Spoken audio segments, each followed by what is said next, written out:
Olá! Agora, hoje iremos falar um pouquinho sobre oxigenoterapia, né? Que é nada mais do que a utilização de oxigênio em tratamentos médicos, certo? Nós vamos estar aplicando, né, esse tratamento baixa saturação de oxigênio, intoxicação por monóxido de carbono, cefaleia em salvas, né? E também para manter a saturação de oxigênio durante a administração de anestésicos inalatórios. Lembrando que a administração de oxigênio vai suplementar, pois não podemos esquecer que o objetivo é de aumentar ou manter a saturação de oxigênio acima de 90%, tá? Pois estaremos corrigindo os danos causados pela hipoxemia. E vamos também entender que o principal objetivo é aumentar o nível de oxigênio que é trocado entre o sangue e os tecidos. Então, vamos agora dar início quais são os equipamentos utilizados nessa oxigenoterapia. Temos o catéter nasal, né? E alguns catéter nasal tipo óculos, né? Ele é utilizado tanto como umidificador, como nebulizador, né? Algumas pessoas preferem com utilização de água, outros preferem ele apenas na rede com oxigênio. Vai depender muito da patologia do paciente e conforme o trabalho com fisioterapia e com o quadro clínico desse paciente. Temos, como já passei para vocês, vocês estão vendo tanto ele com o umidificador, né, e como ele na régua do umidificador e do nebulizador também, né? Vai depender da forma do encaixe de cada dispositivo que a gente vai estar utilizando. Lembrando que o catéter nasal ele é utilizado para administração de oxigênio de baixo fluxo, tanto para paciente adulto como para paciente infantil, paciente pediátrico. Nas imagens vocês estão visualizando os fluxômetros. Nós temos dois tipos de fluxômetros. O fluxômetro verdinho é o de oxigênio e o amarelo é o de ar comprimido. E nós temos o fluxômetro graduado quando eu quero desmamar esse paciente, porque ele vai de uma graduação de 1 a 15. E quando eu quero desmamar, então eu não quero dar apenas 1 litro de oxigênio para o meu paciente, eu quero 0,8, 0,5.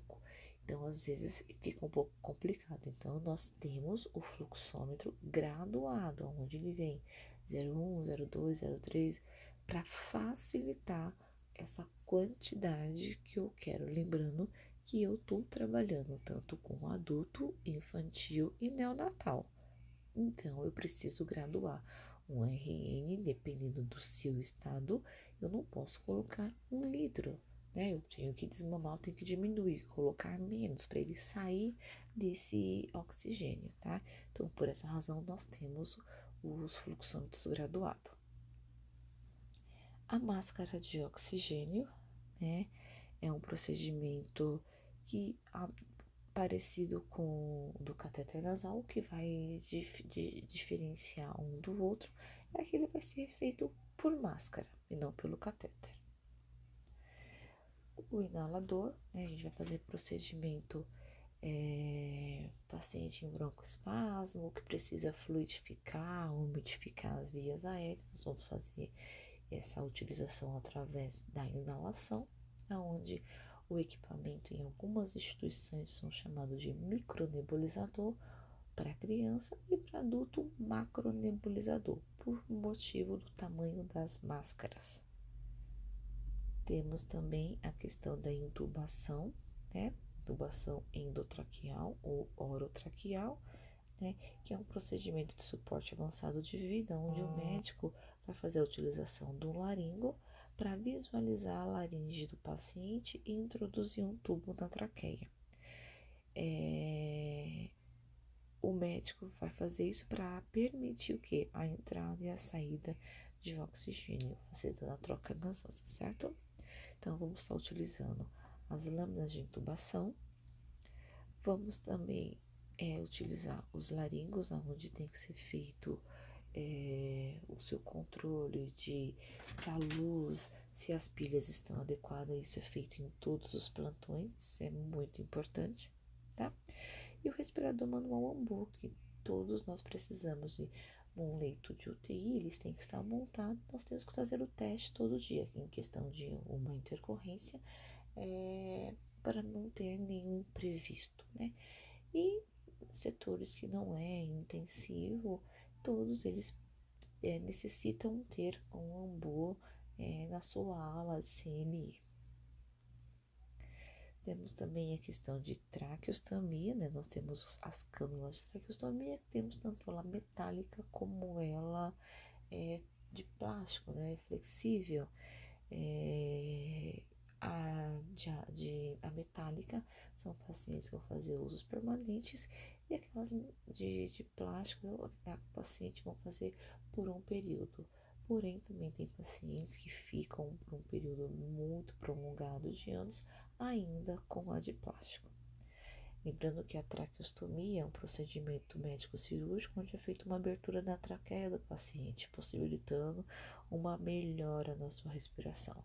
Acontece a traqueostomia em caso de pacientes que ficam muito tempo entubados, então para se preservar as cordas vocais, então o médico opta por fazer a traqueostomia, né?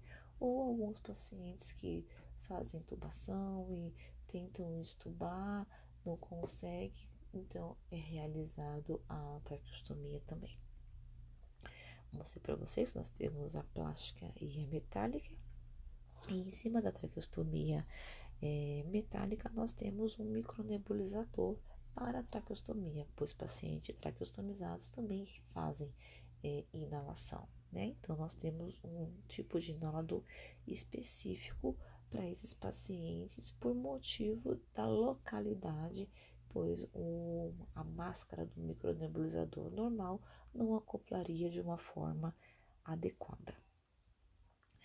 Nas vias aéreas, nós temos as técnicas que são utilizadas para retirar a secreção das vias aéreas do paciente, para facilitar a respiração e o processo respiratório do paciente, né? Vamos estar sempre fazendo em técnica asséptica, tudo em técnicas estéreo. Tanto o fisioterapeuta, como o médico, como técnicos enfermeiros podem estar capacitados para realizar esse tipo de procedimento. Temos as cânulas, as coloridas são as cânulas para aspiração, que elas variam por numeração, tanto adulto e infantil. E ao lado nós temos as cânulas endotraqueal, que elas podem ser tanto com cuff como sem cuff. As cânulas sem cuff a gente utiliza em pacientes recém-nascidos, mas também podemos utilizar em algumas crianças. Adolescentes, adultos, a gente já faz a utilização de cânula com cuff para facilitar a sua fixação. Temos o aparelho respirador do monitor ventilatório, né, que após o paciente ser entubado, ele é acoplado ao ventilador e todos os parâmetros respiratórios que o médico vai avaliando conforme ele vai demonstrando a sua melhora hemodinâmica, é realizado um ajuste, tanto pela equipe médica como pela equipe de fisioterapia. Lembrando que nós, da enfermagem, temos que estar atento a esses parâmetros, pois precisamos anotar tudo para ter uma noção dessa evolução. Temos no processo respiratório também a máscara de Venturi, que ela é por pipetas, né? Tem essas coloração, então, dependendo da forma que o meu paciente se encontra, no broncoespasmo, né, no processo respiratório mais deficiente, o médico vai fazer a utilização, né, vai solicitar um tipo de Venturi. Se ele está no estado muito mais grave, né, o que precisa de suporte melhor, vai ser utilizado uma Venturi de 40% ou 50%, né? E se eu quero que esse paciente venha desmamar, eu não quero que ele fique preso no oxigênio, eu vou desmamando, eu vou diminuindo gradativamente essa porção de oxigênio. Então, lembrando que eu tenho 50, 40, 35, 31, 28, 24%. Lembrando que 21% é o ar ambiente que nós respiramos, né? E cada um deles tem 50%, eu vou estar ligando em 15 litros de oxigênio. Então, a gente vai diminuindo esse oxigênio do paciente conforme ele vai mostrando uma melhora do quadro. Outras formas de Venturi, vocês estão visualizando. Temos também a máscara nasofaringe, né? Orofaringe, desculpa, para fazer intubação, né? Ela é mais flexível, às vezes no momento mais de urgência, a gente faz a utilização dessa máscara para poder facilitar, aliviar o processo respiratório desse paciente.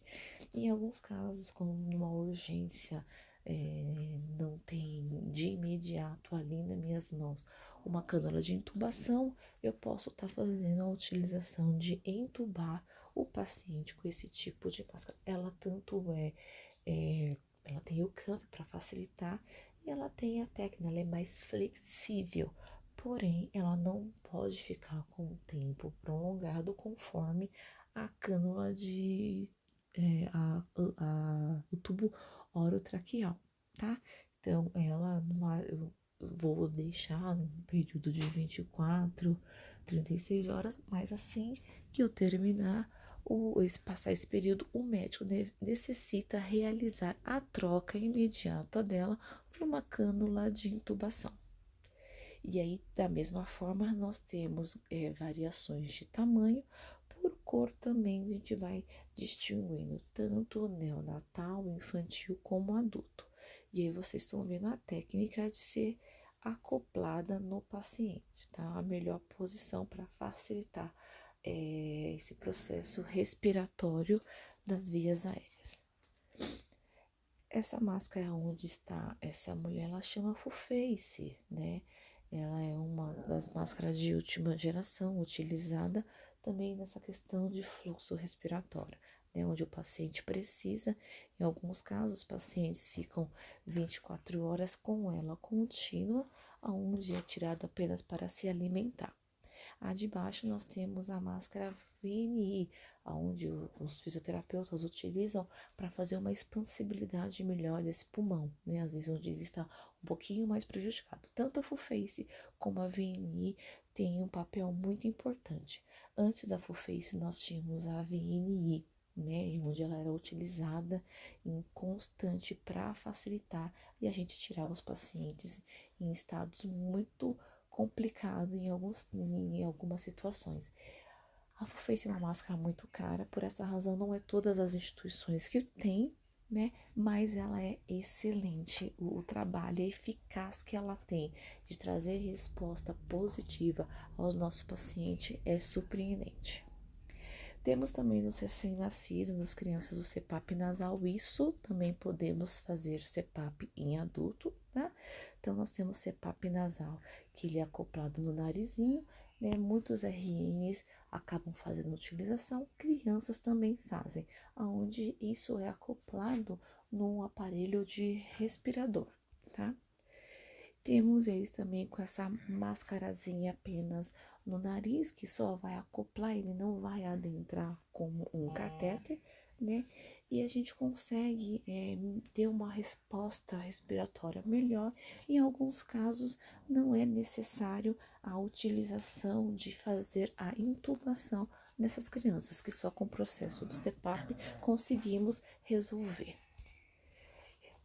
A gente vai ficar por aqui. Espero que tenha sido proveitoso essa aula. Encontro vocês no próximo tema. Até mais.